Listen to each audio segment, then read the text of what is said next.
কামিকা একাদশী। মনে রাখবেন, কি একাদশী বললাম, জোরে বলুন, কামিকা একাদশী। এই একাদশীর মাহাত্ম্য কথা একটু ছোট্ট করে আপনাদের বলে যাই। ভগবান শ্রীকৃষ্ণকে যুধিষ্ঠির মহারাজ জিজ্ঞেস করছে যে এই যে আমাদের শ্রাবণ মাসের কৃষ্ণপক্ষের একটা একাদশী আসছে, ওই একাদশীটার নাম কি? ওই একাদশীটার নাম হচ্ছে কি? ভগবান কৃষ্ণ বলল, নারদ ব্রহ্মাকে যে প্রশ্ন করেছিল তুমি সেই প্রশ্ন করলে। ব্রহ্মা নারদকে বলল যে শ্রাবণ মাসের যে কৃষ্ণ একাদশী ওটার নাম হচ্ছে কামিকা একাদশী। ওই একাদশী কেউ যদি পালন করতে পারে তার লাভ কি? আগামী একাদশী যেটা আসছে লাভ কি? বলছে প্রত্যেক দিন গোবিন্দের চরণে তুলসী পাতা দিতে হয়। সেই তুলসী পাতা দিলে যে লাভ হয়, যদি কামিকা একাদশী কেউ করতে পারে তবে সেই লাভ করবে। কাউকে গোদান করলে যে ফল হয়, কামিকা একাদশী করলে সেই ফল লাভ হয়। তীর্থে তীর্থে ঘুরতে পারলেন না, টাকা পয়সা নাই, যদি কেউ কামিকা একাদশী করেন তাহলে আপনার তীর্থে ঘোরার ফল লাভ গোটাটাই হয়ে যায়। এই একাদশীটা খুব দামি একাদশী। এই কামিকা একাদশী সবাই পালন করবেন। তবে বলে রাখি মায়েরা, একাদশীর আগের দিনে নিরামিষ, একাদশীর দিন তো আপনারা পালন করবেন। কেউ নির্জলা, কেউ আবার প্রসাদ, মানে আপনার কেউ ফল খাবেন, কেউ দুধ খাবেন, কেউ সবজি খাবেন। হ্যাঁ, তবে অনেকে বলে যে আমরা অসুচ অবস্থায় থাকি। মায়েরা, আমরা অসুচ অবস্থায় থাকি, আমরা কি একাদশী করতে পারবো? মায়েদের দেখবেন সারা মাসের মধ্যে 4 দিন আপনারা অসুচ অবস্থায় থাকেন। কি বোন, কি দিদি, কি মায়েদের কাছে নিবেদন রইল, আপনার 4 দিন অসুচ অবস্থায় থাকেন। অনেকে আমাকে প্রশ্ন করে ওই অবস্থায় একাদশী করা যায় না। আমি আপনাদের প্রমাণ দিয়ে দিই। দ্রৌপদীর যেদিন বস্ত্রণ হয়েছিল, দ্রৌপদী সেই দিন কিন্তু অসুচ অবস্থায় ছিল। 4 দিন যে শরীর অসুখ থাকে, দ্রৌপদী সেদিন 4 দিন অসুচ অবস্থায় ছিল। ভগবানকে বসন চেয়েছিল। জোরে বলুন, ভগবান বসন দিয়েছিল না? কি ভগবান বলতে পারে না, you are untouch lady, I do not touch you? তুমি অসুচ অবস্থায় আছো, তোমাকে আমি স্পর্শ করবো না, ভগবান বলতে পারতো না? মায়েরা, আপনারা একাদশী করবেন, অসুচ অবস্থায় করতে পারেন। অনেকে প্রশ্ন করে একাদশীর দিন কি তুলসী গাছে জল দেওয়া যায়? অনেকে বলে না। আমি আপনাকে বলে দিলাম, শাস্ত্র পরিষ্কার করে বলে দিচ্ছে প্রতিদিন আপনি তুলসী গাছে জল দেবেন। তুলসী পাতা তোলার বিধি আছে, এক এক দিন এক এক রকম, কিন্তু আপনারা জানবেন তুলসী গাছে জল কিন্তু প্রতিদিন দেবেন। আপনার যেমন স্নানের প্রত্যেক দিন প্রয়োজন হয়, তুলসী মহারানীকে প্রতিদিন স্নান করাতে হয়। খুব মাথায় রাখবেন। কেউ যদি আপনাকে একাদশী দিন তুলসী গাছে জল দিতে বারণ করে, আপনি বলবেন কোন জায়গায় লেখা আছে আগে দেখান, তারপর আমি করবো। শাস্ত্র পরিষ্কার করে বলেছে প্রতিদিন তুলসী মহারানীকে স্নান করাতে হয়। এবার আপনাদের বলে যায় যে যেখানে বসে আছেন, আপনারা একাদশীর আগের রাত্রিতে ব্রাশ করবেন। কেন? যে পেস্টটা নিচ্ছেন তার মধ্যে লবণ থাকে, ওই জন্য আপনার আগের দিন ব্রাশ করবেন, আগের দিন জিভ ছুলে নেবেন। কেন? জিভটা যদি কেটে যায় আপনার কিন্তু একাদশী হবে না।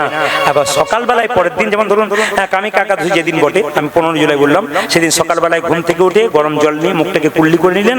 তারপর আপনি কি করলেন? সারাদিন ভগবত গীতা পড়লেন, ভগবানের নাম করলেন।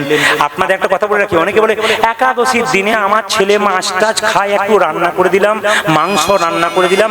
যদি কোনো মেয়ে বলে যে আমি মাংস রান্না করে দিই, আমি খাই না, তাহলে শুনে নিন, যে মাংস খায় সে শুধু অপরাধী নয়, আরো 2-4 জন অপরাধীকে, যে মাংস কাটে সে অপরাধী। যার এখানে মাংসের দোকানে যে কাল সকালে বলবে বেটা সব ভালো বলে গেছে, আমার নিয়ে গন্ডগোল বলে গেছে। না না, আমি শাস্ত্রের কথা বললাম। যে যে জীব কাটে, মানে পশুকে কাটে বা পাখিকে কাটে, সে অন্যায় করে। যে কিনে নিয়ে আসে সে অন্যায় করে, যে রান্না করে সে অন্যায় করে, আর যে খায় সে অন্যায় করে। সকলের কিন্তু অপরাধ হয়। আপনাদের কাছে নিবেদন রইল, শাস্ত্র বলছে শুধু যে খায় সে যে অন্যায় করে তা নয়। আপনি রান্না করে দেবেন, আপনি খাবেন না, আপনারও কিন্তু ওখানে কিন্তু পাপের ভাগ কিন্তু একটু রয়ে যাচ্ছে। আপনাদের কাছে নিবেদন রইল, যত পারবেন পরিহার করবেন। আমি একটা সুন্দর তত্ত্ব কথা আপনাদের বলে দিয়ে যাই। এরা খুব ভালো করে জানতে হবে আপনাদের, গোবিন্দের যে হাতে বাঁশি, ইনি পূর্বজন্মে কে ছিলেন? ইনি হচ্ছেন মা সরস্বতী। তিনি একবার মন্দর পর্বতের গুহাতে ধ্যান করে বসলেন। ভগবান বিষ্ণু দেখলেন যদি ধ্যান করে বসে থাকে তো সবাই তো বোবা হয়ে যাবে। মায়েরা, মা সরস্বতী হচ্ছে বাগদেবী, তাই তো না? কি বলছেন? তিনি চুপ করে গেলে আমাদের মুখ থেকে আর কোনো কথা বেরোবে না। তাই তিনি কি করেছেন? মন্দর পর্বতের গুহাতে তিনি কি করেছেন মায়েরা? একবার ধ্যানস্থ হয়ে আছেন। ভগবান বিষ্ণু বলছে কি ব্যাপার সরস্বতী, তুমি ধ্যান করে আছো, পূজা পাঠ সব বন্ধ হয়ে যাবে, মুখের কথা মানুষেরা থাকবে না। বলছে আমি মানুষকে দুটো সার্ভিস দিই, দুটো কাজ করি মানুষের। শাস্ত্র সঙ্গীত দিই, মানে গান করে মানুষ আমার জন্যে, আর শাস্ত্র কথা বলতে পারে, হ্যাঁ কথা বলতে পারে, এটা কিন্তু দিই। কিন্তু আমার একটা নিবেদন আছে তোমার কাছে, আগামীতে তুমি যখন গোলক থেকে ভূলোকে যাবে তখন রাধারানীকে খুব ভালোবাসবে। দা পড়ে তো রাধারানীকে ভালোবাসবার আগে আমাকে তোমাকে অধঃসুধা পান করাতে হবে, মানে চুম্বন করাতে হবে। মায়েরা এদিকে দেখান, কৃষ্ণকে কি বলছে দেখুন সরস্বতী, বলছে আমাকে তোমাকে অধঃসুধা পান করাতে পারবো না। অধঃসুধা হচ্ছে ভালো বাংলা, আর সাধারণ বাংলা বলে চুম্বন করতে হবে। কৃষ্ণকে বলছে তুমি আমাকে চুম্বন দেবে। কে বলছে? রাধারানী। কৃষ্ণ বলছে আমার মাথায় হাত। বলে কেন? এমনিতেই তো একদিন মানে রাধারানীর কুঞ্জ ছেড়ে একদিন কার কুঞ্জে যাবে? বিরজার কুঞ্জে যাবে। তাতে রাধারানী কুঞ্জে ছেড়ে কার কুঞ্জে যাবে? চন্দ্রাবলী কুঞ্জে যাবে। তারপরে তো রাধারানীর যা কৃষ্ণের যা অবস্থা হবে, গোয়ালিনীর পায়ে মানে হাত দিতে হবে। তো সেই যদি হয় তাহলে তোমাকে যদি আমি অধরামৃতে চুম্বন করাই তাহলে তো আমার অবস্থা খুব খারাপ। তো এক কাজ করো, তোমাকে আমি অধঃসুধা পান করাবো, কাউকে তুমি বলো না। বলে কি? তুমি হবে বাঁশি, তোমাকে প্রথমে অধরামৃতে চুম্বন করাবো, তারপর রাধারানী জানতে পারবে আমি তাকে দেখতে পাচ্ছি। তাই এই যে আমরা বাঁশিটাকে দেখতে পাচ্ছি, মা ইনি হচ্ছেন মা সরস্বতী। খুব তত্ত্ব আছে কিন্তু প্রত্যেকটি কথার মধ্যে। রাধারানী এবং গোবিন্দের মূর্তি যদি বাড়িতে রাখেন তাহলে আপনারা রাধারানীর চরণ কিন্তু ঢাকা দিয়ে রাখবেন। রাধারানীর চরণ বছরে দুবার দেখতে হয়। কোন দিন? একদিন রাধা অষ্টমীর দিনে, একদিন গোপাষ্টমীর দিনে। খুব মাথায় রাখবেন, রাধারানী এবং গোবিন্দের মূর্তি যদি বাড়িতে থাকে তো রাধারানীর কিন্তু চরণটা ঢাকা দেওয়া থাকবে। একটা কথা আপনাদের বলে যাই, ভগবানের চরণ আপনারা ধরবেন কেন? ভগবানের চরণে কি আছে? ভগবানের চরণে 19টা চিহ্ন আছে। ডান চরণে 11টা, বাঁ চরণে 8টা। মায়েরা চন্দার্ঘ মানে চন্দ্র, অর্ধেকটা চন্দ্র। ভগবানের চরণে দেখবেন অর্ধেকটা চাঁদ আছে। আচ্ছা বলুন তো মায়েরা, ভগবান কৃষ্ণের জন্ম কখন হয়েছিল? অষ্টমীর দিনে না নবমীর দিনে? জোরে বলুন। অষ্টমীর দিনে, কৃষ্ণপক্ষের অষ্টমী। তাহলে অষ্টমীর চাঁদ কতটা? 16 কলায় পরিপূর্ণ চাঁদ। আকাশে 15 কলা, 1 কলা বাবার কোথায় আছে? জটাতে আছে। 16 কলা হলো। তাহলে সবাই লক্ষ্য করুন, 16 অর্ধেক কত হয়? জোরে বলুন। অর্ধেক 8। এই অষ্টমীর চাঁদ বলেছিল গোবিন্দের চরণে, বলছে গোবিন্দ তোমার চরণে রয়ে যাব। ভগবান বললে চিহ্ন রূপে তুই আমার কাছে থাক, আর চাঁদ রূপে তুই আকাশে থাক, তাহলে পৃথিবীকে আলো দিতে পারবি। আর কি মা? কলস।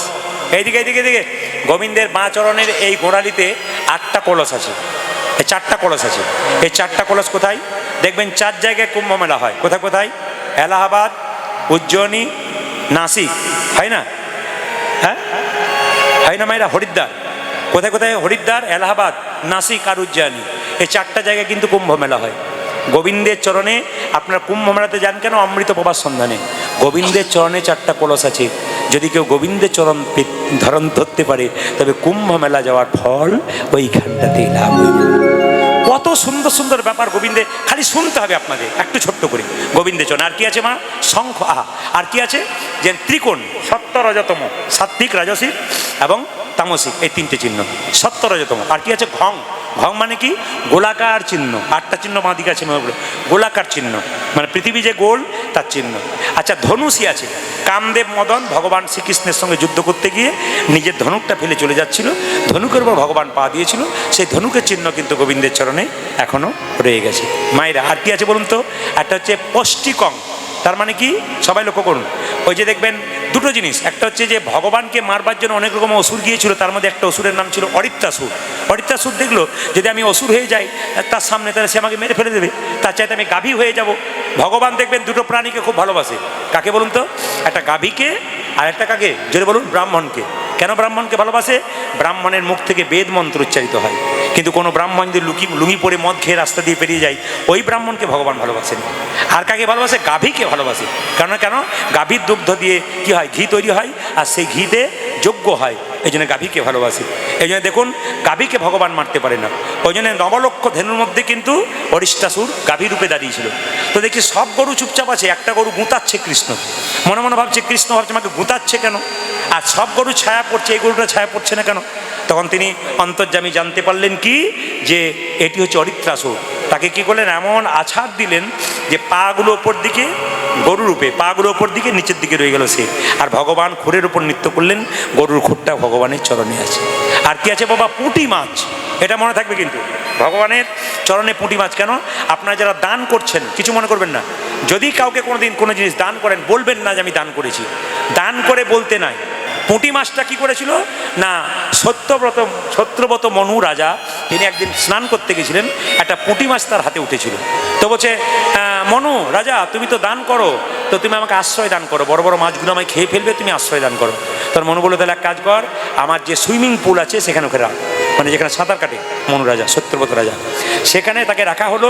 বিরাট আকার ধারণ করলো। পুকুরে রাখ, বিরাট আকার ধারণ করলো। নদীতে রাখ, নদীতে গিয়ে দেখলো তিমি মাছের উপর চেয়ে আকার ধারণ করলো। বললো তুমি কে? সত্যব্রত মনু বললো, বলে আমি স্বয়ং ভগবান। কেন না, তুমি যে অহংকার করেছো দান দিয়ে, যে আমি বিরাট বড় দানী, তোমার অহংকার চূর্ণ করবার জন্য আমি পুঁটি মাছ রূপে তোমার কাছে আশ্রয় নিতে এসেছিলাম, তুমি আমাকে আশ্রয় দিতে পারলে না। দানের অহংকার কেউ কোনোদিন করো না। আর কি বলুন তো, শঙ্খ, গোবিন্দের চরণে শঙ্খ ছিল। দেখবেন আগে দেখবেন মুনি ঋষিদের যজ্ঞ হতো, তা কিছু কিছু অসুর আছে, কিছু কিছু দৈত্য আছে, এর নাম হচ্ছে পঞ্চজন নামে একটা দৈত্য, বারবার মুনি ঋষিদের সব যজ্ঞ পণ্ড করে দিয়ে সমুদ্রের ভেতরে ঢুকে একবারে শঙ্খের ভেতরে লুকিয়ে থাকতো। ভগবান সেই পঞ্চজন্য শঙ্খ থেকে পঞ্চজন নামক অসুরকে হত্যা করে সেই শঙ্খের উপরে ভগবান পা দিয়েছিলেন। আর সেই শঙ্খের চিহ্নটা গোবিন্দের চরণে এখনও রয়ে গেছে। গোবিন্দের চরণ ধরলে কিন্তু আপনারা অনেক কিছু পাবেন। আপনারা ফেসবুকের মাধ্যমে দেখেছেন কিনা জানি না, দেখতে পাবেন আপনারা। একটা জলপ্রপাতে 9 জন সেলফি তুলতে গিয়ে একবারে জলপ্রপাতের প্রবাহে চলে গেছে। ওই সময় কি সেলফি তোলাটা খুব জরুরি ছিল? আপনাদের কাছে নিবেদন রইল, মায়েরা, বিজ্ঞান এবং প্রযুক্তি যতই উন্নতি হোক না কেন, প্রকৃতিকে দমিয়ে রাখার ক্ষমতা কারণে প্রকৃতি নিজের ছন্দে নিজের গতিতে চলে, ও কারো কথা শোনে না। দেখে নেবেন আপনারা, ওই 9 জন একটা পাথরকে আঁকড়ে ধরে বাঁচার চেষ্টা করেছিল। আচ্ছা বলুন তো, ওই সময় কি তারা ঈশ্বরকে ডাকে নাই বাঁচার জন্যে? ওদের আরাধ্য ওপরওয়ালাকে বারবার ডেকেছিল, কিন্তু সত্যি কি ওপরওয়ালা তাকে বাঁচিয়েছিল তাদেরকে? না। আসলে কেন বলুন তো? আসলে ভগবান বলছেন, আমি তোমাদের বিবেক দিয়েছি, বুদ্ধি দিয়েছি, চেতনা দিয়েছি, কিন্তু সেগুলো তোমরা কাজে লাগাতে পারো না। দেখবেন মায়েরা, বাবারা, আপনারা শুনবেন মন দিয়ে, যে রামকৃষ্ণদেবের একজন শিষ্য রামকৃষ্ণদেবকে বলেছিল, ঠাকুর ভগবান কোথায় থাকে? বলছে প্রত্যেকটা জীবের মধ্যে, যত্র জীব তত্র শিব, প্রত্যেকটা জীবের মধ্যে ভগবান থাকে। এখন লক্ষ্য করুন, সব জীবের মধ্যে ভগবান আছে সেটা জানে। একজন হাতির ওপর চেপে আছে, তার নাম মাউত। হাতিটা খেপেছে, পাগলের মতো ছুটছে। মাউত বলছে, হাতি খেপেছে, হাতি খেপেছে, সরে যাও, সরে যাও। ওই ছেলেটি রামকৃষ্ণদেবের কাছে শুনেছে যে যত জীব আছে তার মধ্যে ভগবান আছে, তা হাতি পাগল হলো তো আমার কি গেল? হাতি খেপেছে দিকে, হাতির মধ্যে ভগবান আছে। ছেলেটা এরকম করে দাঁড়িয়ে আছে, হাতি ছুটে এসে একবারে সরে, মাউত চিৎকার করে বলছে, হাতি খেপেছে, সরে যাও, সরে যাও। ওর মনে বিশ্বাস আছে, ঠাকুর বলেছে যে হাতির মধ্যেও প্রাণ আছে, ভগবান আছে, প্রত্যেকটা জীবের মধ্যে আছে। ও হাতটাকে এরকম করে লম্বা করে দাঁড়িয়ে আছে। আর সঙ্গে সঙ্গে হাতি এসে কি করেছে, যেই না জোরে আছাড় মেরেছে, অমনি ছুটতে ছুটতে এসে বলছে, ঠাকুর তুমি বললে সব জীবের মধ্যে ভগবান আছে, আমি গেছি, হাতি এমনভাবে আছাড় মেরেছে যে এখন আমি মারা যেতাম। বলছে, হ্যাঁ রে, হাতির মধ্যে যেমন ভগবান আছে, মাউতের মধ্যেও তেমন ভগবান আছে। আগে মাউত রূপী ভগবান বারবার তোকে বলেছে, হাতি খেপেছে, সরে যাও, সরে যাও, কিন্তু তুই বিবেক বুদ্ধি দিয়ে, চেতনা দিয়ে সেটাকে ভাবিসনি, এই জন্য তোর এই অবস্থা হয়েছে। ওই জন্য আপনাদেরকে বলবো, ভগবান বিবেক দিয়েছে, ভগবান বুদ্ধি দিয়েছে, ভগবান চেতনা দিয়েছে, সেগুলোকে নিয়ে কাজ করবেন। আপনাদের কাছে নিবেদন রইল এবং অনুরোধ রইল যে আপনারা আগামীতে যখন সমুদ্রে বেড়াতে যাবেন কিংবা পাহাড়ে বেড়াতে যাবেন, সেলফি আপনারা তুলুন, কিন্তু ভাবনা চিন্তা করে তুলুন, যেন আপনাদের ওরকম বড় বিপদ জীবনে না আসে। 9 জনের মধ্যে 7 জন মারা গেছে, 2 জন সাঁতার কেটে উঠে গেছে। দেখে নেবেন, 9 জনের মধ্যে 7 জন মারা গেছে, তার মধ্যে 2টো খুব বাচ্চা, খুদে বাচ্চা ছিল, জলের মধ্যে জলের স্রোতে তলিয়ে গেছিল। 2 জন সাঁতার কেটে উঠতে পেরেছে। সবচাইতে আশ্চর্যের ব্যাপার, দেখবেন কয়েকজন দিব্যি ভিডিও করছে, তারা যে মারা যাচ্ছে, একটা বিপদের মধ্যে আছে, এবার মারা যাবে, জলের তলে তলিয়ে যাবে, অনেকেই ভিডিও করছে, কিন্তু বাঁচার চেষ্টা কেউ করেনি। বাঁচানোর চেষ্টা একজন করেছিল, দেখবেন একজন বারবার ঘোরাঘুরি করছে, বাঁচানোর চেষ্টা করছে। যারা ভিডিও করছিল তারা তো উচিত ছিল যে একটা শাড়ি কিংবা একটা ওড়না দিয়ে কোনো রকমে বাঁচানোর চেষ্টা করা। তো যাই হোক, এখন কথা হচ্ছে তারা জলের তলে তলিয়ে গেছে। আমরা ভগবানের কাছে প্রার্থনা করব, ঈশ্বরের কাছে প্রার্থনা করব, ওদের পরিবারের প্রতি সমবেদনা রইল। আর আপনাদের কাছে আমার আরেকবার বিনম্র নিবেদন রইল যে আপনারা এরকম কোনো সেলফি তুলতে গিয়ে এমন একটা বিপাকে পড়বেন যাতে জীবন বিপন্ন হয়, সে কাজ আপনারা করবেন না। আপনারা সাবধানতা অবলম্বন করবেন, আপনারা সুস্থ থাকবেন, আপনারা ভালো থাকবেন, ভগবানের দেওয়া বুদ্ধি আপনারা কাজে লাগাবেন। ভগবান বলছে, আমি তোকে বিবেক দিয়েছি, বুদ্ধি দিয়েছি, তুই বুদ্ধি দিয়ে কাজ কর। ওরা হয়তো সেই বুদ্ধিটা ব্যবহার করতে পারেনি, তাই ওদের কাছ থেকে আমাদের শিক্ষা নিতে হবে, এরকম বিপদ যেন আমাদের জীবনে কোনোদিন না হয়। নিতাই গৌর হরি হরি হরি। আপনি ছেলেকে শিক্ষিত করুন, অবশ্যই করবেন, শিক্ষার দরকার আছে, শিক্ষা ছাড়া সমাজ গড়ে ওঠে না। ছেলেকে শিক্ষিত করতে হবে, কিন্তু শিক্ষিত করলে তাকে হরিকথা, কৃষ্ণ কথা, ভাগবত কথা শোনাতে হবে, তবে তার বিবেক তৈরি হবে। আমি আপনাদের এই রূপগান শুরু করবার আগে একটা কথা বলে যাই, অনেক ছেলেই পড়াশুনো করে কিন্তু মা বাবাকে চিনতে পারে না। হরে কৃষ্ণ। অনেক ছেলেই বাবা মার কষ্টের দ্বারা পড়াশুনো করে বড় হয়, কিন্তু শিক্ষিত হয়েও মূর্খের কাজ করে। আজকে ফেসবুকে দেখছিলাম আপনাদের নদিয়া জেলাতে কোনো একজন মায়ের 90 বছর বয়স, মশারির তলায় শুয়ে আছে, কোনো ফ্যান নেই, কিছু নেই, 3টে ছেলে, কিন্তু কেউ তাকে দেখে না। একজন নাকি শিক্ষক, একজন ব্যবসায়ী, একজন টোটো চালক, কিন্তু সে নাকি আবার, ছেলেরা নাকি বাড়িতে কুকুর পুষেছে, তাকে ফ্যানের নিচে রেখেছে, কিন্তু মাকে একটু ফ্যান দিতে পারেনি। গ্রামের লোকরা জোর করে 3টে ছেলেকে প্রচুর লোকের কাছে জোর করে অপমান করেছে। আজকে আবার তারা সিদ্ধান্ত নিয়েছে আমরা ভাগ ভাগ করে মাকে সেবা দেব, যত্ন করব। এদিকে দেখুন, শিক্ষা, আগেকার যারা শিক্ষা গ্রহণ করতো না, পড়াশোনা ছিল না, ওদের মূর্খ বলা হতো, কিন্তু এখন অনেকে শিক্ষিত হয়েও মূর্খের কাজ করে। একটা প্রমাণ দেখুন, 3টে মা কুয়োতে জল আনতে গেছে এই দাঁড়াতে, তো জল আগেকার দিনে জল নিয়ে দিত না, জল আনতে গেছে, তো মাথাতে করে 3টে মা 3টে কলসিকে নিয়ে জল নিয়ে আসছে। তখন প্রথম মাটা বলছে, প্রথম মেয়েটা, জানিস আমার ছেলে ডাক্তার, অনেক কষ্ট করে ডাক্তারি করিয়েছে, আমার ছেলের আজকে আসার কথা আছে, আজকে আসবে। ছেলে গাড়িতে করে সুসু সুসু করে পেরিয়ে চলে গেল মায়ের পাশ দিয়ে, মাকে দেখলো মা জল নিয়ে যাচ্ছে, ডাক্তার ছেলে পেরিয়ে গেল, মা বলছে ওই দেখ আমার ছেলে পেরিয়ে গেল, ওইটা আমার ডাক্তার ছেলে। কিছুক্ষণ পরে একজন মা বলছে আমার ছেলে আবার কি করে, অনেক কষ্ট করে ইঞ্জিনিয়ারিং পড়াশোনা করেছি, সে আবার একটা কলমের খোঁচাতেই 1 কলমেই 1 লাখ টাকা রোজগার করে। কিছুক্ষণ পরে ওর ছেলেটাও গাড়িতে করে ওই দেখ আমার ছেলেরা পেরিয়ে গেল। তখন 3 নম্বর মেয়েটিকে ওরা দুজন জিজ্ঞেস করছে তুই তোর ছেলের কথা বললি না? বলছে আমার ছেলে তোদের ছেলের মতো পড়াশোনা করতে পারে নাই, ও মাঠে চাষ করে, ও তো পড়াশোনা করতে পারে নাই, গরিব মানুষ, পড়াশোনা করাতে পারেনি, মাঠে চাষ করে, ওই দেখ ছেলেটা ছুটে ছুটে আসছে, এসে বলছে সেটা মা তুমি যে জল আনতে যাবে কষ্ট করে মাথাতে করে আনছো, আমাকে আগে বলতে পারতে, তুমি আগে বললে না, আমি এনে দিতাম, দাও আমাকে দাও। মায়ের মাথা থেকে কলসিটাকে নিয়ে ছেলে আগে আগে যেতে লাগলো।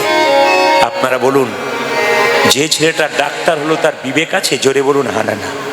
যে ছেলেটা ইঞ্জিনিয়ার হলো তার বিবেক আছে? তাহলে শিক্ষিত হয়ে মূর্খের কাজ করলো, আর যে সাধারণ চাষিবাসী মাঠে কাজ করে, পড়াশুনো করতে পারে না পয়সার জন্য, সেই ছেলেটার মধ্যে বিবেক আছে, মায়ের কলসিটা মাথায় করে নিচ্ছে। আমি আপনাদের বলতে চাই, আপনার ছেলেকে শিক্ষিত তৈরি করুন, অবশ্যই শিক্ষার দরকার, উচ্চ শিক্ষিত করুন, কিন্তু প্রত্যেকটি মায়ের কাছে নিবেদন রইল ছেলেগুলোকে কৃষ্ণ ভক্ত তৈরি করুন, যেন বিবেক জন্মায়। পড়াশোনা করে মুখস্থ করে চাকরি পেয়ে গেল কিন্তু বিবেক হলো না, এরকম ছেলে জন্ম দিয়ে কোনো লাভ নাই। এই ছেলে জন্ম দেওয়া মানে বেকার হয়ে গেল। এই সমাজে অনেকেই আছে যারা দেখবেন বাবা মাকে ভাত দেয় না, দিব্যি কীর্তনে নাচতে শুরু করে, না, ওদের কোনো লাভ নাই। আগে চেতনা জাগাতে হবে। তুমি যদি তোমার বাবা মাকে না দাও, তবে তুমি তৈরি হয়ে থাকো, আসরে বলে গেলাম, তুমি তোমার ছেলের কাছ থেকে তুমি কোনোদিন পাবে না। কেন? তোমার ছেলে তোমার কাছ থেকে শিখছে আমার মা বাবা ওদের সঙ্গে কেমন আচরণ করছে, ঠিক সেই আচরণটি কিন্তু আপনাকেও আপনার ছেলে করবে। রূপ কাকে বলে? সাজবেন তবে সুন্দর লাগবে, ওটাকে রূপ বলে না। যে সাজে না অথচ সুন্দর লাগে, সেটাকে বলা হয় রূপ। এই যে দেখবেন, যে সাজে না, পাউডার মাখলো না, কাজল নিল না, দোল পড়লো না, মালা পরলো না, কিন্তু তাকে সুন্দর লাগে। মানে আপনি মালা পরেন নাই কিন্তু গলাতে মনে হচ্ছে মালা পরে আছেন, কাজল নেন নাই কিন্তু চোখে মনে হচ্ছে কাজল আছে, দোল পরেন নাই কিন্তু মনে হচ্ছে দোল পরে আছেন। কৃষ্ণ মালা পরে নাই, শাঁখের গলায় যেমন গোল গোল দাগ থাকে, কৃষ্ণের গলায় সেরকম গোল গোল দাগ ছিল। কৃষ্ণ কুণ্ডল পরে নাই কিন্তু মনে হচ্ছে যেন কুণ্ডল পরে আছে। কৃষ্ণ চোখে কাজল নাই কিন্তু মনে হচ্ছে যেন কাজল নিয়ে আছে। এটা হচ্ছে রূপ। সাজতে হয় না অথচ সুন্দর লাগে। মায়েরা, আমরা যদি সোনাদানা অলংকার পরি তবে আমাদেরকে সুন্দর মানায় অলংকার পরার জন্যে, কিন্তু গোবিন্দ যদি অলংকার পরে, গোবিন্দের শরীরে গোবিন্দের চাইতে অলংকারকে বেশি মানায়। কেন? অলংকার সুন্দর হয়ে যায় গোবিন্দের স্পর্শকে। এই জন্য আপনারা যে যেমন আছেন, যদি কোনো রকমে আমরা অলংকার রূপে গোবিন্দের চরণে যেতে পারি, আমরা আমাদের জীবনটাকে সুন্দর করে যেতে পারি। মায়েরা, একদিন রাধারানী বেলি অবস্থা, এই যে বৌমা, সবার ভাগ্যে কিন্তু শাশুড়ি ভাগ্য ভালো হয় না। শাশুড়ি ভাগ্য সবার ভালো হয় না। অনেকের শাশুড়ি দেখবেন মায়ের মতো হয়, আর অনেকে শাশুড়ি দেখবেন একটু দরজাল হয়। এই যে রাধারানী শাশুড়ি বলছে, এই যে বৌমা, এ বসে থাকলে হবে না, আমার খাবে আমার পড়বে, আর তুমি বসে থাকবে তা বলে হবে না। তোমাকে রাজার মেয়ে, সেটা তুমি বাপের বাড়ি থাকবে, তোমাকে এখন জল আনতে হবে, যাও যমুনায় জল আনতে যাও। রাধারানী কি করেছে মা? যমুনায় জল আনতে গেছে, আর কদম্ব বৃক্ষের তলে গোবিন্দ দাঁড়িয়ে আছে একটা রূপের ডালি নিয়ে। সব একটু উলুধ্বনি দেবেন কিভাবে রাধারানী জল নিচ্ছে। রাধারানী সোনার কলসিটা নিয়ে জলটাকে যেরকম পরিষ্কার করে ময়লা জলটাকে সরাচ্ছে, গোবিন্দের রূপে নয়ন দিয়ে রাধারানীর সোনার কলসি কখন ভেসে চলে গেছে। কলসি বলছে, রাধে গো, আমি তোমার পরশ পেলাম বলে গোবিন্দের কাছে আসতে পারলাম। এই জগতে কোনো ভক্ত বা ভক্তিমতী মা কেউ যদি একবার রাধা রানীর পরশ পেতে পারে, জয় রাধে রাধে, তবে সেও কিন্তু গোবিন্দের কৃপা পেয়ে যায়। মায়েরা, সোনা হারানো নাকি ভালো নয়, মেয়েদের সোনা হারানো নাকি অমঙ্গল, এগুলো প্রাচীন লোকের কথা। একটা কথা শুনবেন মায়েরা, সোনা হারিয়ে গেছে, শাশুড়ি তো যদি বা একটু, তো ননদিনী তো আরো উপরে, জটিলা আর কুটিলা। জটিলা বলে, এ বউ, সোনার কলসি নিয়ে গেছে, কলসিটা কোথায়? সোনা হারানো ভালো নয়, তুমি জানো না? তুমি সোনার কলসি কোথায় হারিয়ে দিলে? মায়েরা, আরে রাধারানী কি করেছে? ওগো যমুনা যাইয়া, কি করেছে? ওগো যমুনা যাইয়া শ্যামেরে দেখিয়া ঘরে আইলো বিনোদিনী। জটিলা বলছে, সোনার কলসি কোথায়? এখন দেখুন, বারবার যখন অপমান করছে, হতভাগী বউ কোথাকার, সোনার কলসি হারালি জানিস না? সোনার কলসি হারানো অলক্ষণীয় ব্যাপার, অমঙ্গল ব্যাপার।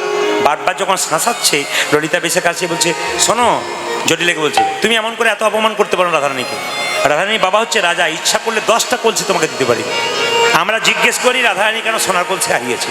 মায়েরা, রাধারানীকে কাছে নিয়ে গিয়ে ললিতা বিশাখা জিজ্ঞেস করছে, আচ্ছা রাই, কেউ যদি মাটির কলসি নিয়ে জল আনতে যায়, কোনোদিনই পিতলের কলসি পাই তবে মাটির কলসি ভুলে যায়, যদি রূপোর কলসি পেয়ে যায় তবে পিতলের কলসি ভুলে যায়, আবার কেউ যদি সোনার কলসি পেয়ে যায় তবে রূপোর কলসি ভুলে যায়।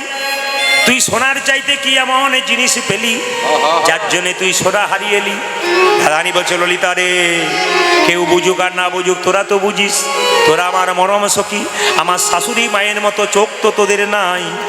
আমি যমুনাতে জল আনতে গিয়ে গোবিন্দের অপরূপ রূপে নয়ন দিয়ে আমি সোনার কলসি হারাইয়েছি বটে, কিন্তু গোবিন্দের রূপে নয়ন দিয়ে আমি আমার নয়ন কুম্ভ ভরে এনেছি। মায়েরা সবাই তাকান, এই দুটো চোখ হচ্ছে কলসির মতো। এই কলসির মতো চোখগুলোকে যদি জলে কেউ ভরতে পারেন তবে আপনার গোবিন্দ কৃপা নেতাই গৌর হরি বল বলে। মায়েরা, সংসারের জন্য যখন কাঁদবেন, চোখের জল পড়বে চোখের কোণ দিয়ে, সে জল স্পর্শ করবেন গরম লাগবে, সে জল মুখের মধ্যে প্রবেশ করলে নোনা নোনা ভাব লাগবে। কিন্তু কেউ যদি সংসারের সমস্ত কর্ম করে হা কৃষ্ণ প্রাণ গোবিন্দ বলে দিনান্তে যদি একবার গোবিন্দের চরণে গোবিন্দ তোমার হলাম বলে কাঁদিতে পারে, তবে তার চোখের জল চোখের কোণ দিয়ে পড়ে না, তার চোখের জল চোখের মাঝ দিয়ে পড়ে। সে জল স্পর্শ করলে গরম হয় না, ঠান্ডা লাগে। সে জল মুখের মধ্যে প্রবেশ করলে নোনা লাগে না, মিষ্টি মিষ্টি ভাব লাগে। তাই নিজের নয়ন কুম্ভটাকে মাঝে মাঝে গোবিন্দের নামে ভরে দাও। গোবিন্দের নামে যে যত কাঁদতে পারবে। ললিতা বলছে, রাধে, তুই যে নয়ন কুম্ভ ভরে এনেছিস, অমৃত কুম্ভ গোবিন্দের রূপের, যেটুকু এনেছিস সেটুকু আমাদের সামনে বল। হলুদ, কালো নাকি? কেমন কালো? বৃন্দাবনে যে তমাল গাছ তার মতো কালো। আর কেমন কালো? আকাশে প্রচন্ড মেঘ আসে, এবার বৃষ্টি আসবে। চৈতন্য চরিতামৃতে বলছে, আকাশে প্রচন্ড মেঘ এলো, এবার বৃষ্টি আসবে। ওই যে কালোটা মেঘটা, ওরকম কিন্তু গোবিন্দের শরীর রং কালো। বলছে, আমি কি দেখলাম জানিস? দেখলাম তমালে তরু, যেন তমালে তরু, শরীরের দিকে তাকিয়ে দেখলাম কি যেন তমালে তরু, যেন তমালে তরু, অঙ্গ নয় যেন তমালে তরু। মায়েরা, শরৎকালে চাঁদ দেখেছেন? জোরে বলুন, হানা না। শরৎকালের চাঁদ দেখবেন সবচেয়ে পরিষ্কার। শরৎকালে যেমন শারদা পূর্ণিমা, মানে কি দেখবেন যখন লক্ষ্মী পুজো হয় তখন দেখবেন চাঁদটা কত পরিষ্কার। বলছে গোবিন্দের মুখটা এত সুন্দর, ওই চাঁদকে পর্যন্ত হার মানিয়ে দিয়েছে, এত সুন্দর মুখ। হঠাৎ করে দেখে কি মনে হয় জানিস, গোবিন্দের শরীরটা তমাল গাছের মতো আর মুখটা চাঁদের মতো। আমি হঠাৎ দেখে কি মনে করেছিলাম, ললিতা যেন তমাল গাছে চাঁদ উঠেছে। ললিতাকে রাধারানী বলছে আমি ফুলের মালা দেখলাম, তবে ফুলের মালা নয়, মধুকরের মালা দেখলাম, ভ্রমরের মালা দেখলাম, ভ্রমরের মালা। বলছে তা কি করে দেখলি? বলছে যে চূড়াটা বাঁধা আছে না, ওতে একটা ফুল রয়েছে, ফুল, কিন্তু ওই ফুলগুলো তো ফুল নয়, মালতীর মালার ফুল, মালতী ফুল, কিন্তু ফুল তো নয়, যেন মধুকর ভ্রমর ঘিরে আছে। বলছে ফুলের মধ্যে যতক্ষণ মধু থাকবে ততক্ষণ ভ্রমর থাকবে, তারপর তো ভ্রমর উড়ে চলে যাবে। বলছে না না, আসলে গোবিন্দের শরীরে 8টা পদ্ম আছে, ওই পদ্মের মধু পান করার জন্য ভ্রমরগুলো বসে আছে। বলে কি কি? অষ্টপদ্মের স্বাদ পেয়েছে, অষ্টপদের স্বাদ পেয়েছে, অষ্টপদ্মের স্বাদ পেয়েছে, আজি অষ্টপদের স্বাদ পেয়েছে, মকরন্দের গন্ধে মেতেছে অষ্টপদ্মের স্বাদ, ওই মকরন্ধ্রে গন্ধে মেতেছে অষ্টপদের স্বাদ পেয়েছে, মকরন্দের গন্ধে মেতেছে অষ্টপদ্মের স্বাদ পেয়েছে। মকরন্দের গন্ধ মেতেছে অষ্টপদের স্বাদ পেয়েছে। আপনার সবাই লক্ষ্য করুন, ভগবানের শরীরে 8টা পদ্ম আছে। দুটো করকমল কটা হলো? 2। আর দুটো চরকমল কটা হলো? 4টা। আচ্ছা, দুটো নয়ন কমল 6টা, একটা মুখকমল, আর একটা হচ্ছে নাভি কমল, আর একটা হচ্ছে বক্ষ কমল। এই 8টা 9টা কমল যে আছে, এই 8টা পদ্ম যে আছে, এই অষ্টপদ্মের স্বাদ পেয়েছে। শুধু তাই নয় মায়েরা, মকরন্দের গন্ধে মেতেছে। আমি আপনাদের একটা কথা বলতে চাই, যে যেখানে বসে আছেন আপনারা সবাই শুনবেন মন দিয়ে। ভগবান শ্রীকৃষ্ণের সেবা আপনারা বাড়িতে করুন। এইদিকে ছেলেকে তিলে তিলে বড় করবেন।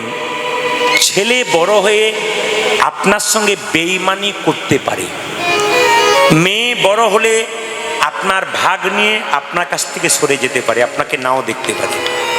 কিন্তু আপনি ছেলে মেয়েকে বড় করুন, তার সঙ্গে সঙ্গে বাড়িতে ছোট্ট গোপাল কিনে গোপালের সেবা করুন।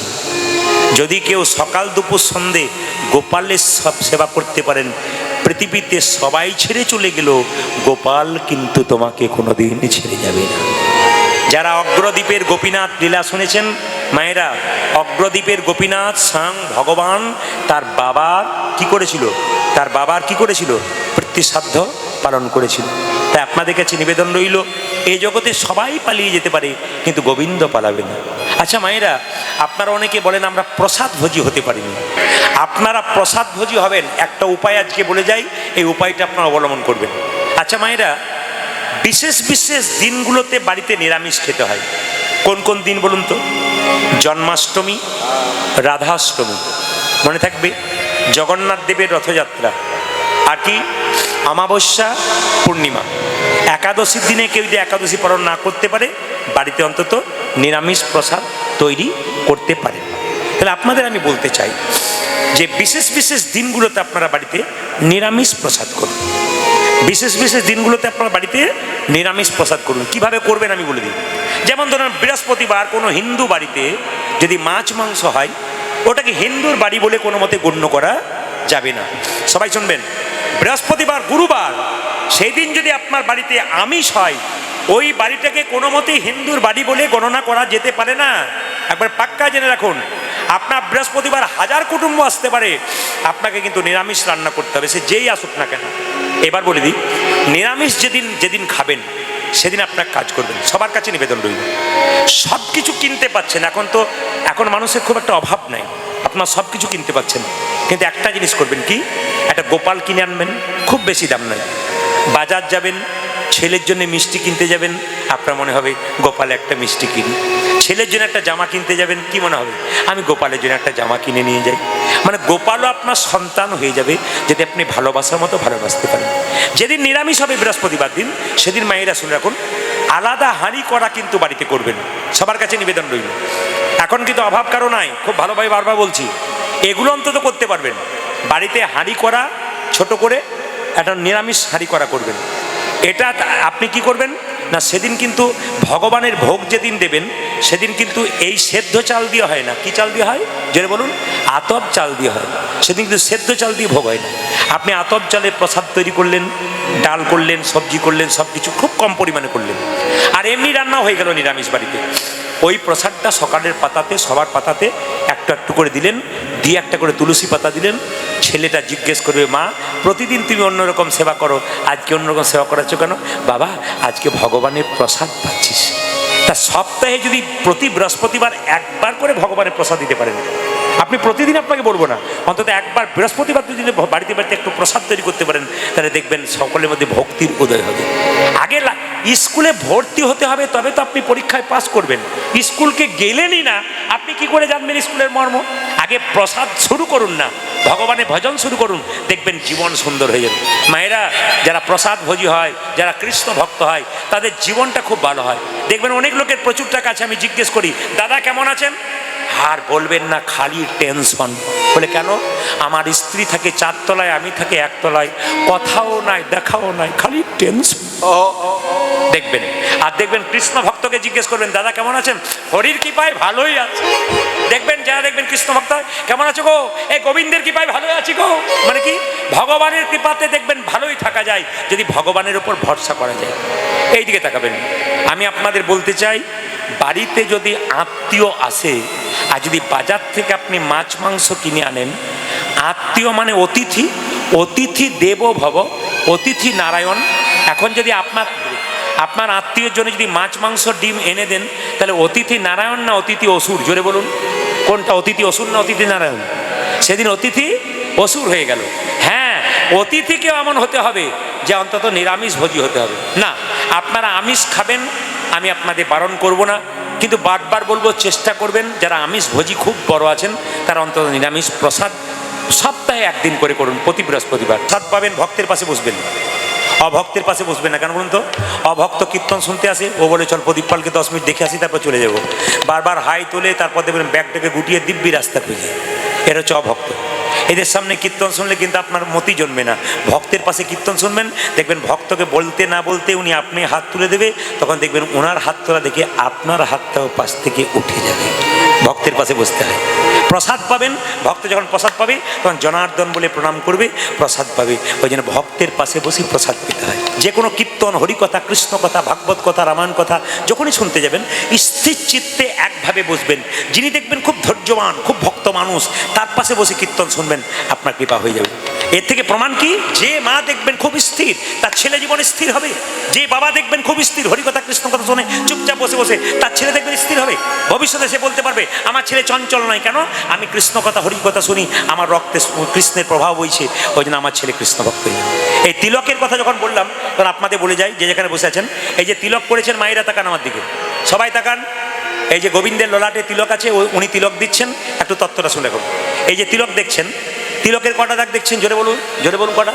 2টো। আচ্ছা, একটা দাগকে, একটা দাগ হচ্ছে ব্রহ্মা, একটা দাগ কি? মহেশ্বর, মাঝখানে ফাঁকা জায়গাটা কি? ভগবান বিষ্ণু। তাহলে যার কপালে ব্রহ্মা, বিষ্ণু, মহেশ্বর আছে, তার কপাল কি কোনোদিন খারাপ হতে পারে? এগুলো আপনাদের বুঝিয়ে যায়, আপনারা নেবেন কি না নেবেন। অনেকে বলে, দেখবেন আমাদের গ্রামে একটা ব্যাপার আছে কি, আমি একটু গ্রাম্য এলাকায় বাস করতাম আগে, তখন পাশের মেয়েরা বলতে, একজন মেয়ে তিলক করছে, মালা করছে, পাশের মেয়েটা বলছে, বাবারে হারাধনের বইয়ের কি ঢং দিদি, তিলক করেছে, মালা করেছে, ও বোধহয় ভগবান আগে পেয়ে যাবে। হিন্দু ধর্মের সবচাইতে লজ্জা এইটাই, আপনি তিলক করবেন, মালা করবেন, আপনি যাতে না করতে পারেন 5 জন আপনার পেছনে লেগে যাবে। অন্যান্য ধর্মের মানুষ ধর্মীয় মানুষকে সম্মান দেয়, আর আমাদের ধর্মীয় মানুষ রাস্তায় পেরিয়ে গেলে আমরা ঠাট্টা করি। দিনের পর দিন আমরা আমাদের ধর্মটাকে নিচের দিকে নামিয়ে দিচ্ছি। এই জন্য অন্য ধর্মের মানুষরা নিজেদের ধর্মটাকে বাড়াচ্ছে, আর আমরা আমাদের ধর্মটাকে নিজেদের দোষের নিচের দিকে নামিয়ে দিচ্ছি। এগুলো সাবধান থাকতে হবে। আপনি নিজেকে হিন্দু বলে গর্ব করে প্রচার করতে পারবেন না, কেন? আপনি তো ধর্মই করেন না। এই জন্য আপনাকে ধর্মের ধ্বজাধারী হতে হবে, আপনাকে কিন্তু ধর্ম করতে হবে, হরিকথা শুনতে হবে, তবে তো সনাতন ধর্ম টিকবে। মহাপ্রভু যত কষ্ট করে হরিনাম দিয়েছিলেন, সন্ন্যাস গ্রহণ করে আমাদের জন্যে, সংসার ত্যাগ করে, আমরা মহাপ্রভুকে কি সম্মান দিলাম? নবদ্বীপ নদিয়ার মাটিতে মহাপ্রভু আছেন, তাকে আমরা কি সম্মান দিলাম? যে তার নাম শুনতে না পারলাম, এর মতো দুঃখ আর কি হতে পারে, যন্ত্রণা কি হতে পারে? মায়েরা তাকান, এই যে তিলকটা দেখতে পাচ্ছেন, আমি কি বললাম? হ্যাঁ, এইটা যদি গোবিন্দের চরণ ধরা হয়, এই যে দেখেন এইখান থেকে এটা যদি গোবিন্দের চরণ ধরা হয়, তাহলে এই যে ফোঁটা মতো, ওটা কি? তুলসী পাতা। গোবিন্দের চরণে যেমন তুলসী পাতা দেওয়া হয়, এই যে ফোঁটা মতো দেখছেন, ওটা তুলসী পাতা। কতটা দেবেন? একটা নাককে 3 ভাগ করে 4 ভাগ করলে 3 ভাগ পর্যন্ত ফোঁটা দেওয়া যায়। এবার আপনার সুন্দর তত্ত্বটা শুনে রাখুন। এই আঙ্গুলে কাকে তিলক দেবেন, এই আঙ্গুলে কাকে তিলক দেবেন, এই আঙ্গুলে কাকে তিলক দেবেন, এই আঙ্গুলে কাকে তিলক দেবেন, এই আঙ্গুলে কাকে তিলক দেবেন। 5টা আঙ্গুলে 5 জনকে দেওয়া যায়। তাকাবেন, এটার নাম কি? বৃদ্ধাঙ্গুষ্ঠী। বুড়ো আঙ্গুলে তিলক কাকে দেবেন? তাকান। ধরুন মন্দিরে কোনো ব্রাহ্মণ পুজো করছে, আপনি বললেন বাবা মায়ের একটু তিলক আমার কপালে দাও না, যদি তিনি প্রকৃত ব্রাহ্মণ হয় আমার দিকে তাকান, তিলকটা কিন্তু এই আঙ্গুলে দেবে। সবাই তাকিয়ে দেখে নিন, তিলক কিন্তু শাস্ত্র বলছে তিলক কিন্তু এই আঙ্গুলে দেবে যদি যিনি প্রকৃত ব্রাহ্মণ হয়। এমনি আপনি তিলক করছেন, কেউ যদি বলে একটা ফোঁটা দিয়ে দাও তো তিলকে, আপনি এই আঙ্গুলে দিতে পারবেন না, এই আঙ্গুলে দিতে পারবেন না। নিয়ম হচ্ছে সবসময় এই আঙ্গুলে। এই আঙ্গুলটা কিন্তু অন্যজনকে তিলকের ফোঁটা দেওয়ার জন্য এই আঙ্গুলটা তৈরি, এটা বৃদ্ধাঙ্গুষ্ঠী। এই আঙ্গুলে কাকে দেবেন? আপনার বাড়ির পাশে কেউ মারা গেছে কিংবা বাড়িতে কেউ মারা গেছে, মৃত ব্যক্তির কপালে তিলক দিতে হয়। কোন আঙ্গুলে দেবেন? সবসময় মাথায় রাখবেন তর্জনী। আপনার পাশের বাড়িতে কেউ মরে গেছে, আপনি যদি তিলক করবার সুযোগ পান, আপনার মতো ভাগ্যবান ভাগ্যবতী কেউ নাই। আপনি যখন তিলক করবেন মাথায় রাখবেন এই আঙ্গুলটা কিন্তু আপনার অন্যকে, মৃত ব্যক্তির কপালে তিলক করার জন্য। এটা কাকে? এটা স্বয়ং নিজেকে তিলক করার জন্য এই আঙ্গুলটা, নিজেকে তিলক করার জন্য এই আঙ্গুলটা। এই আঙ্গুলে তিলক করবেন কাকে? দেখবেন গুরুমন্ত্র যারা নিয়েছেন তাদের দেখবেন এই আঙ্গুল থেকে মন্ত্র ভজন করা হয়। এই আঙ্গুলটার নাম অনামিকা, ভগবান বিষ্ণুর আঙ্গুল। তুলসী পাতা দেবেন গোবিন্দকে, টাচ থাকবে এই আঙ্গুলটা। বাতাসা দেবেন গোবিন্দকে, টাচ থাকবে এই আঙ্গুলটা। এই আঙ্গুলটা টাচ থাকতে হবে আপনার। এই আঙ্গুলটা ভগবানের আঙ্গুল কিন্তু, হ্যাঁ এটা কিন্তু ভগবানকে দিতে হবে, গুরুদেবকে দিতে হবে, এই আঙ্গুলে কিন্তু দিতে হয়। আর এই আঙ্গুলে কাকে তিলক দিতে হয়? কাকে? ভাইয়ের কপালে দিলাম ফোঁটা, জমের দুয়ারে পড়ল কাকে। প্রত্যেকটা আঙ্গুলে একটা করে ব্যাখ্যা আছে। তবে যারা মনে মনে করছেন আপনি তো দিব্যি বলে চলে যাবেন, কিন্তু বাজারে যা চলছে তাতে আমার তো মাঝে মাঝে খারাপ লাগে, তো ছেলেগুলো খায়, আমারও খেতে ইচ্ছা করে, তিলক নেবো কী করি? হ্যাঁ, আপনারা যারা খাচ্ছেন খান, বিশেষ কয়েকটা দিনগুলোকে মানবেন। আর একটা কথা বলে যাই, আপনারা প্রতিদিন জল তিলক করবেন, শাস্ত্র বিধান দিয়েছে। জল তিলক মানে কি? আপনি দুপুরে যা খাচ্ছেন খান, কিন্তু স্নান করার পর যেমন ভগবানকে প্রণাম করেন, তখন কী করবেন? তুলসী তলার কাঁচা মাটি এরকম করে নিয়ে নিজের বাচ্চাকে শেখাবেন, নিজেরা নেবেন, একটা করে ফোঁটা নেবেন। আর একটা জল তিলকের বিধান কীরকম? আপনি স্নান করলেন, মন্দিরে গেলেন, তো এই হাতে জলটা নিলেন, জলটা নিয়ে আপনি এই আঙুলে এরকম করে দুটো দাঁড়ি দিয়ে দিলেন, ফোঁটা দিয়ে দিলেন, আপনার কিন্তু জল তিলক হয়ে গেল। কেউ দেখতে পেল না, কিন্তু জল তিলক হয়ে গেল। এটা থেকে আপনার শুরু করুন। প্রথমে হাফ প্যাটেলে সাইকেলে চাপতে চাপতে অনেকে দেখবেন সিটে চাপবার ইচ্ছা হয়। আগে শুরুটা করুন, তবে তো আপনি ওপর দিকে উঠতে পারবেন। বলছে আমি দেখলাম মধুর মধুর মুরলী স্বর। আর কি দেখলাম? বলছে কি দেখলি বল? যো ছুয়া মদ মদন মন মন্থর, যো ছোয়া মদ মদন মোহ মন্থর, যো ছুয়া মদ মদন মন মন্থর, ছোয়া মদ মদন মন মন্থর। অনত হি গোবিন্দ দাস দাস রে, অনত হে গোবিন্দ দাস দাস রে, অনত হি গোবিন্দ দাস দাস রে। হে গোবিন্দ দাস দাস রে। ললিতা বলছে রায় কিছু মনে করিস না, তুই বোকামি করেছিস। বলে কেন? কৃষ্ণ হচ্ছে রাখাল ছেলে, আর তুই রাজার মেয়ে, তার রাজা মেয়ে হয়ে রাখালের রূপে তুই নজর দিলি, তুই তাকে ভালোবাসলি, এটা তোর খুব খারাপ হলো, এটা খুব অন্যায় করলি। রাধারানী বলছে আমি প্রথমে ভেবেছিলাম সত্যি তো আমি রাজার মেয়ে, আমি কেন রাখাল ছেলের প্রতি রূপ দেব, আমি কেন কৃষ্ণের প্রতি রূপে নয়নে দেব। কিন্তু কি হলো জানিস, আমি পেছনে ফিরে চলে আসছিলাম, তখন দেখতে পেলাম কামদেব মদন, যিনি দেখতে ভারী সুন্দর, তিনি ধ্যান করে বসে আছে গোবিন্দকে দেখব বলে। তখন আমার মনে হলো কামদেব মদন যদি ভগবানকে দেখবার জন্য বসে থাকে, তবে আমি ভগবানকে দেখব না কেন? তবে বিধিকে বারবার বলি, বিধিরে কোটি নেত্র নাই দিল, সবে দিল দুই, তাহাতে পলক দিল কি হেরিব মই। ওরে বিধি, তুই আমায় দুটো চোখ দিলি, কিন্তু পলকে দিয়ে দিলি। কোটি নেত্র দিল, কিন্তু গোবিন্দের রূপ দেখে স্বাদ মেটে না। দুটো নয়ন যদি বা দিলি, তবে পলকে দিলি কেন? মায়েরা, মাছকে ভালো কথায় মিন বলা হয়। মাছের পলক আছে? জোরে বলবেন হানা না। মাছের পলক আছে? বলছে মাছের মতো চোখ দিলে তো আমি এক দৃষ্টে ভগবানকে দেখতে পেতাম, কেন মিনের নয়ন দিলে না হে। এই যে ময়ূরের পালক নিতে বলতেন তো, আচ্ছা তাকান, ভগবান শ্রীকৃষ্ণ এত পাখির পালক থাকতে ময়ূরের পালক নিল কেন মা? সবাই তাকান, ময়ূরের পালক কেন নিল? বলছে ত্রেতা যুগে রামচন্দ্র 14 বছরের জন্য বনবাসে গেলেন, তখন দেখবেন রাবণ সীতাকে হরণ করে নিয়ে চলে গেল। একটা পাখি কিন্তু বাধা দিয়েছিল। জোরে বলুন তো পাখিটার নাম কি? জোরে বলুন। বাহ, এ তো সবার মুখস্থ আছে। কি পাখি? জটায়ু পাখি, জটায়ু। এখন সেই জটায়ুর ডানা কাটলো কে? রাবণ। জটায়ু ছটপট ছটপট করছে। রামচন্দ্র বলছে, জটায়ু তোমার অবস্থাকে এরকম করলো কে? জটায়ু কেঁদে কেঁদে বলল, প্রভু মাকে বাঁচানোর চেষ্টা করলাম কিন্তু বাঁচাতে পারলাম না, তবে আমার ডানা কেটেছে রাবণ, আমি মৃত্যু হব, মরবো তোমার চরণ তলে, আমাকে পার্থ আশীর্বাদ করো আমাকে, যেন জন্মে জন্মে তোমার চরণ লাভ করতে পারে। সঙ্গে সঙ্গে বললো, ওরে শোন, আগামী দাপরে ওগো, পাখিটাকে বললো, ওগো আগামী দাপরে আমি কৃষ্ণ হব, তখন তুমি হবে ময়ূর পাখি, তোমার পুচ্ছটা আমি মাথায় নেব। ভগবান শ্রীকৃষ্ণ মাথায় ময়ূর পুচ্ছ নিয়েছে। আচ্ছা মায়েরা তাকান তো, কৃষ্ণ যদি এরকম করে দাঁড়ায়, কৃষ্ণ যদি এরকম করে দাঁড়ায়, তো এই ময়ূরের পালকটা কোন দিকে থাকে? সোজা ডান দিকে না বাঁ দিকে? জোরে বলুন। অনেকে ভাবছে, ফোন করে বলে দেবো, ফোন নাম্বারটা দিয়ে দেবো, শেষ অসুবিধা নেই। এই যে দেখেন কি বলছে, বাঁ দিকে হেলে থাকে। আচ্ছা বলুন তো মায়েরা, একদিন ময়ূর পুচ্ছ কেন বাঁ দিকে হেলে আছে? ময়ূর পুচ্ছ বাঁ দিকে হেলে থাকার দুটো কারণ। বাড়িতে যেমন কাজ নিয়ে ঝগড়া হয়, ভগবানের শরীরে ময়ূর পুচ্ছ আর নুপুরের মধ্যে ঝগড়া হচ্ছে। ময়ূর পুচ্ছ বলে, নুপুর তুই ছোট লোক, তুই গোবিন্দের চরণে থাকিস, আমি হলাম বড় লোক, আমি গোবিন্দের মাথায় থাকি। দুজনের মধ্যে ঝগড়া হলে মাঝ থেকে একজনকে বিচার করতে হবে। বাঁশি তখন বলল, শোনে রে ময়ূর পুচ্ছ, এই জগতে যত সাধুগুরু বৈষ্ণব আছে, তারা কোনোদিন গোবিন্দের মাথায় থাকতে চায় না।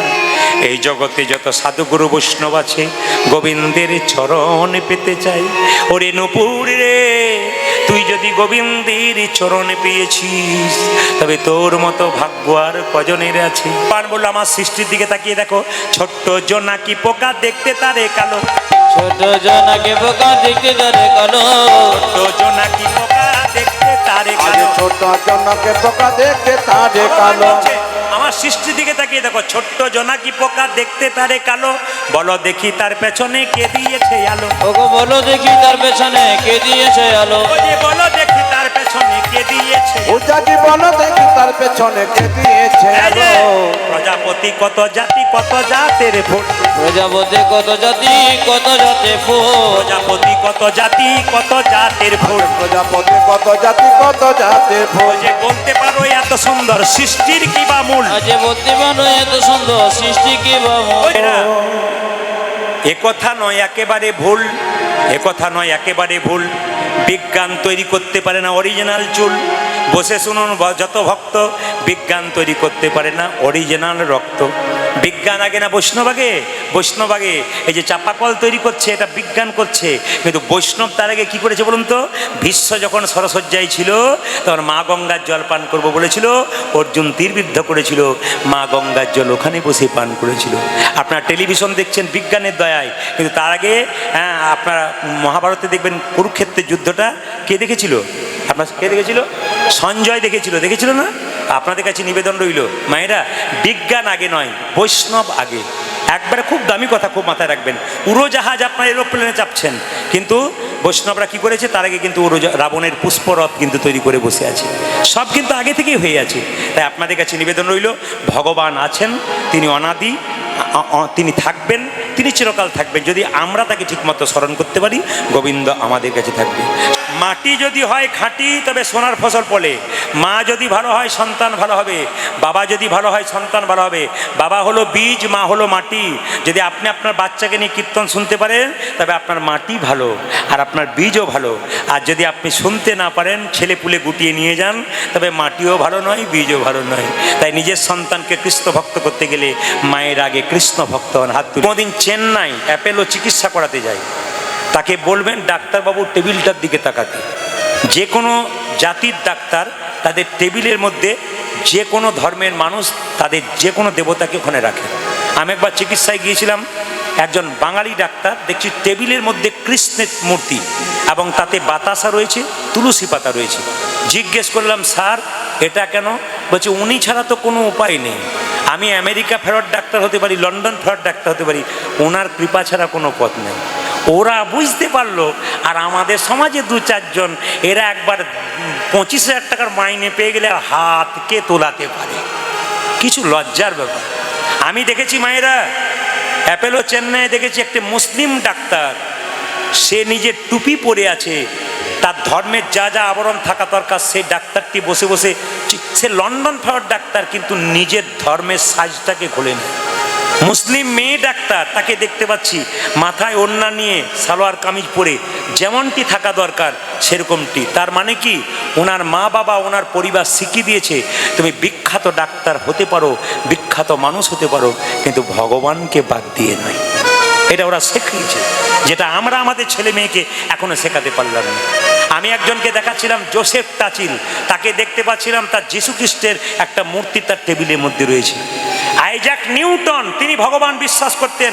বিখ্যাত বিজ্ঞানী আইনস্টাইন জীবনে কোনদিন মাছ মাংস খায় নাই, নিরামিষ খেয়েছে। ওই সমস্ত লোকগুলোকে বুঝিয়ে দেবেন যারা MA BA পাস করে নিজেদেরকে হিম্মত মনে করে আর কি রয়্যাল বেঙ্গল টাইগার মনে করবে, আমি সব কিছু পেয়ে গেছি আমার দরকার নাই। ওদেরকে বুঝিয়ে দেবেন পৃথিবীতে যত বড় বড় মানুষ মহামানব হয়েছে, বিখ্যাত মানুষ, সবাই ভগবানকে বিশ্বাস করে। প্রত্যেকটি মানুষের মধ্যে আধ্যাত্মিক চেতনা আছে, এমনি এমনি বড় হয় নাই, আধ্যাত্মিক চেতনা থাকতে পারে। তুমি যেমন বাবা হবে তোমার সেরকম বাচ্চা তুমি জন্ম দিয়ে যাবে। তাই আপনাদের কাছে নিবেদন রইল, যেটা আমাকে একজন ভক্ত বললেন এখানে একটা ভালো জিনিস পাবেন, মায়েদেরকে জিজ্ঞেস করবেন, মায়েরাও রাজি, বলবেন হ্যাঁ ঠিক, বলবো না বাদ দিয়ে দেবো। একজন ভক্ত বললেন যে এখানে একটা ভালো জিনিস পাবেন, কি, মাঝদিয়াতে আপনি কোনো মাতাল পাবেন না।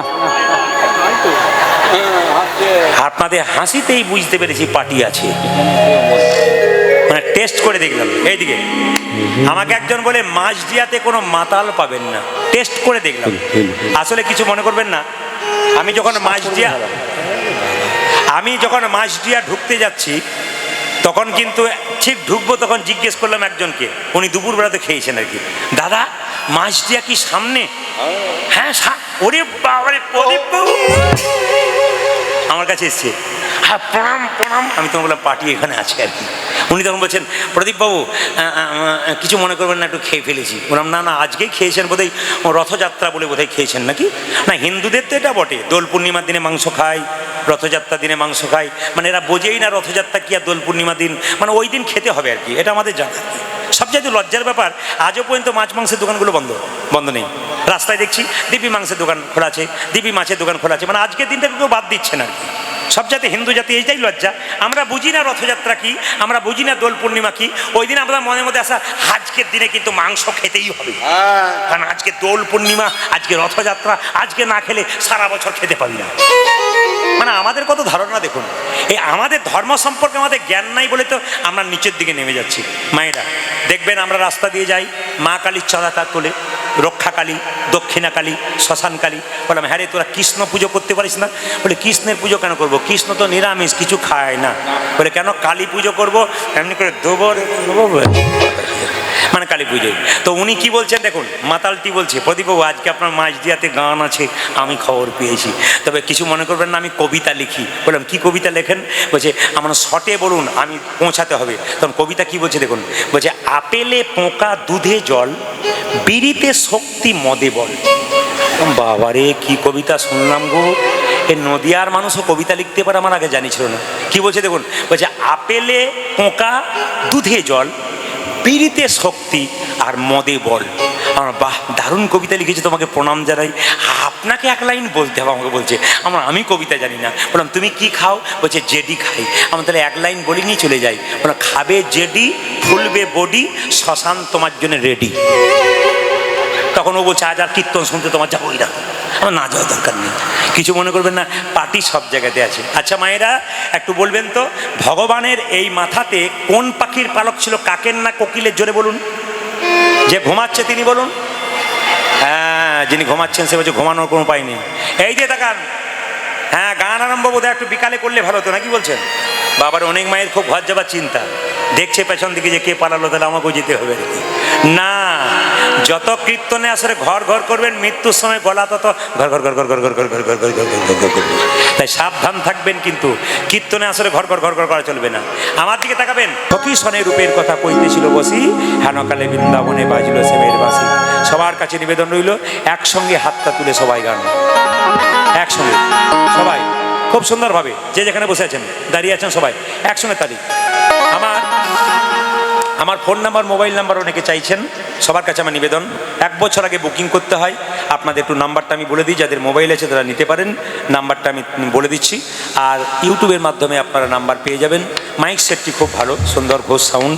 আসলে নদিয়াতে মাইক সেট সম্পর্কে কিছু বলতে হয় না, অনেকগুলো জেলা আছে, তার মধ্যে নদিয়া কিন্তু মাইক সেটে খুব বিখ্যাত। এখানে কিছু বলতে হয় না, অন্যান্য জেলা একটু কষ্ট হয় মাঝে সাঝে, কিন্তু নদিয়াতে কিন্তু প্রত্যেকটি সাউন্ড খুব ক্লিয়ার। এ কিন্তু একটা বিরাট বৈশিষ্ট্য নদিয়ার। তো আপনাদের কাছে নিবেদন রইল, যারা কীর্তন শুনলেন তাদের চরণে আমার কোটি কোটি দণ্ডবাদ প্রণাম রইল। আবার আগামীতে যদি প্রভু কোনোদিন সুযোগ দেয় আপনাদের চরণাশ্রিত হতে পারবো। সবাই হাত তুলে একসঙ্গে তালি তালি।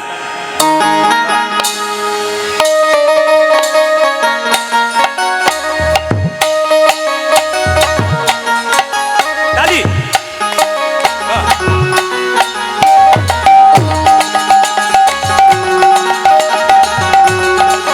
হরি বল। উলধ্বনি।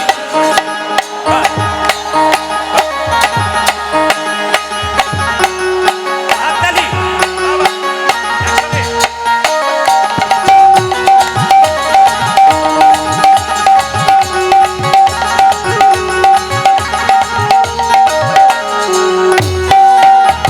শ্যামল তনু যে হলো আবিরেতে লাল, আবিরেতে লাল, হোলি খেলিছে আমার গজের গোপাল। তালি। শ্যামল তনুজি হলো আবিরে তিলক, আবিরে তিলক, হোলি খেলিছে আমার ব্রজের গোপাল। শ্যামল তনু যে হলো আবিরেতে লাল, আবির, হোলি খেলিছে আমার গজের গোপাল। যদি সে মরে তনু যে হলো আবিরেতে লাল, আবিরেতে লাল, হোলি খেলিছে আমার বাজে গোপাল। সাথে লইয়ে শ্রীরাম সুদাম যত না রাখা, ওগো সাথে লইয়ে শ্রীরাম সুদাম যত না রাখো, কত টাকা ওই যে সাথে লইয়ে, হ্যাঁ হ্যাঁ সাথে লইয়ে, হ্যাঁ হ্যাঁ সাথে লইয়ে শ্রীরাম সুদাম যত না রাখা। ও যাদের সাথে লই, ও দেখো সাথে লই, ও দেখো সাথে লই, শ্রীরাম সুদাম যত না টাকা। হোলি খেলিছে আমার গজের গোপাল। শ্যামল তনুজি হলো আবিরে তিলক, আবিরে তিলক, হোলি খেলিছে আমার ব্রজের গোপাল। শ্যামল তনু যে হলো আবিরেতে লাল, আবিরেতে লাল, হোলি খেলিছে আমার গজের গোপাল। শ্যামল তনু যে হলো আবিরেতে লাল, আবিরেতে লাল, হোলি খেলিছে আমার বাজে গোপাল। রাধারে রং দেবে বলে ধরিল, ধরিল, হ্যাঁ। দু চারজন বড় নাম্বার দেবো বললেন, দিলেন না যে, দিয়ে দিই নাম্বারটা 62 96 14 14 27, 62 96 14 14 27। আগামীতে, এখন নয়, আর এক মাস পর থেকে আপনাদের একটা হোয়াটসঅ্যাপ নাম্বার দেওয়া যাবে। আপনাদের যা যা প্রশ্ন আছে হোয়াটসঅ্যাপের নাম্বারের মাধ্যমে প্রশ্ন পাঠাবেন। প্রশ্ন ফোনের মাধ্যমে নয়, মানে কথার মাধ্যমে নয়, পাঠাবেন। আপনাদের জানার যদি কিছু থাকে আপনারা নিশ্চয়ই জানানোর চেষ্টা করুন সবাই মিলে। তবে এটা জানাবেন না, দু একজন মা বলে আমার ছেলে বিছানাতে পেচ্ছাপ করছে, কি করব বলুন। আচ্ছা বলুন তো আমি কি করব? খুব আশ্চর্য ব্যাপার। আমার ছেলের বিয়ে হচ্ছে না প্রদীপবাবু, কি করব বলুন। এ প্রশ্ন করবেন না, ভাগবতীয় কথা জানার চেষ্টা করবেন, নিশ্চয় আমরা চেষ্টা করব। হাত তুলুন।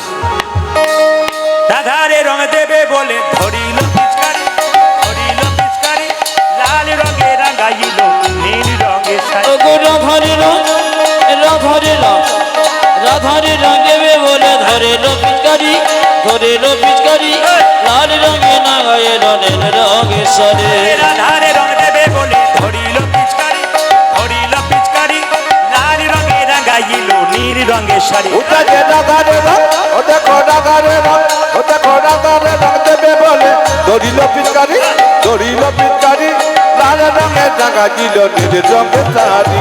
রাধা বলে রং দিও না দোহাই নন্দলাল, আজ রাধা বলে রং দিও না দোহাই নন্দলাল, রাধা বলে রং দিও না দোহাই নন্দলাল। ওটা যে রাধা বলে রং দিও না দোহাই নন্দলাল। হোলি খেলিছে আমার গজের গোপাল। ধ্বনি। শ্যামল তনুজি হলো আবিরে তিলক, আবিরে তিলক, হোলি খেলিছে আমার ব্রজের গোপাল।